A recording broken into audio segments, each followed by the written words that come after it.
सीधे मुद्दे पर आते हैं। जरा सोचिए, एक बहुत ही विशाल हरा भरा जंगल हमारी आंखों के ठीक सामने से अचानक से गायब हो जाता है। कोई जादू या रहस्यमय कहानी नहीं, बल्कि एक कड़वी और चौंका देने वाली सच्चाई है जो लंबे समय तक दुनिया से छिपी रही। आज के इस विश्लेषण में हम इसी स्रोत सामग्री की गहराई में जाएंगे और जानेंगे कि आखिर ऐसा कैसे हुआ। तो चलिए इसमें गहराई से उतरते हैं।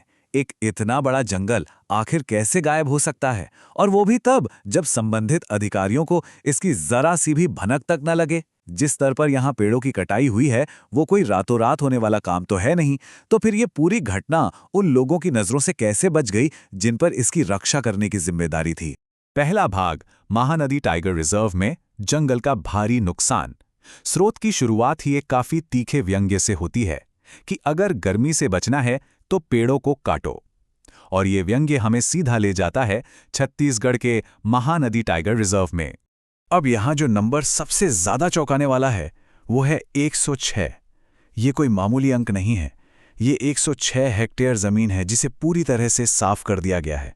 इतनी बड़ी जगह को बिना किसी की जानकारी के पूरी तरह खाली कर देना, ये तबाही के एक बहुत ही भयानक स्तर को दिखाता है। इस तबाही को इन आंकड़ों से आसानी से समझा जा सकता है। पहले यहाँ 1 हेक्टेयर में लगभग 1000 से 1100 पेड़ हुआ करते थे। ये एक घने जंगल की बिल्कुल पक्की निशानी है।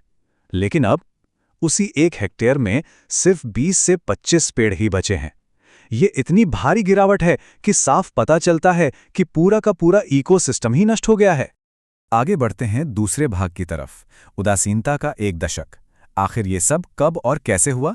चलो इस तबाही की समय सीमा पर नजर डालते हैं। ये टाइमलाइन साफ दिखाती है कि ये कोई हाल फिलहाल की बात नहीं है। ये आपदा पिछले 10 से 15 सालों से बिना किसी की नज़र में आए बस चल रही है।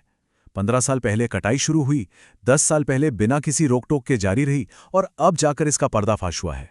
यहाँ स्रोत ने स्थानीय अधिकारियों और तकनीक के बीच एक बहुत ही तीखा अंतर दिखाया है, जिसे हम निष्पक्ष रूप से देख रहे हैं।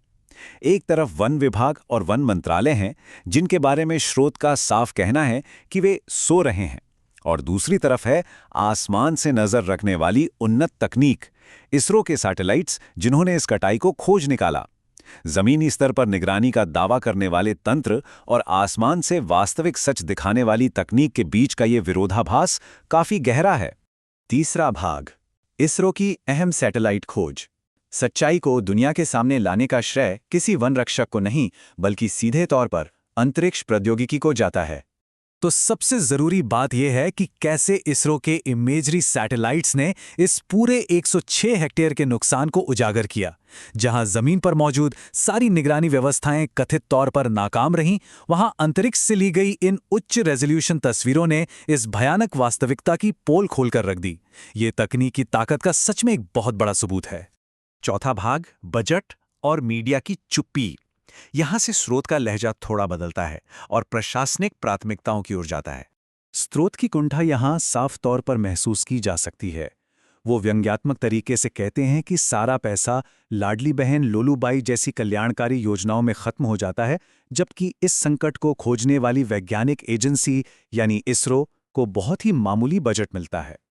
ये संसाधनों के आवंटन और सरकारी प्राथमिकताओं पर किया गया एक सीधा कटाक्ष है। इसके ठीक बाद स्रोत एक बहुत ही सीधा और जरूरी सवाल उठाता है, मीडिया कहाँ है?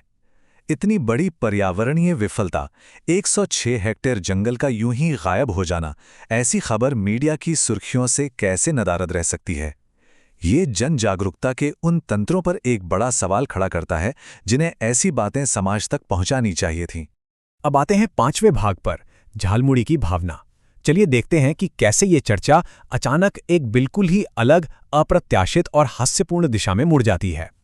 और वो अचानक आने वाला मोड़ है झालमुड़ी। यहाँ स्रोत ने बताया है कि झालमुड़ी महज एक स्ट्रीट फूड नहीं है, बल्कि एक इमोशन है। क्रिएटर की इस हल्के फुल्के अंदाज वाली परिभाषा को यहाँ बिल्कुल वैसा ही रखा गया है।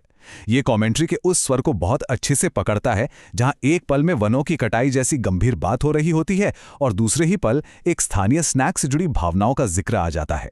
ये पूरा विश्लेषण हमें अंत में इस विचारोत्तेजक प्रश्न पर लाकर छोड़ देता है, जब समाज राजनीतिक बजट और स्ट्रीट फूड की भावनाओं जैसी चीजों पर अपना ध्यान लगाता है, तो ऐसी कौन सी दूसरी बड़ी वास्तविकताएं हैं जो बिल्कुल अनदेखी रह जाती हैं। संस्थागत अंधेपन का ये सवाल सोचने पर मजबूर कर देता है कि समाज की नज़रों से और क्या-क्या छिपा हो सकता है। दुनिया में और कितने ऐसे बड़े रहस्य हैं जो हमारी अनदेखी का शिकार हैं। इसी सवाल के साथ आज की ये चर्चा यहीं समाप्त होती है।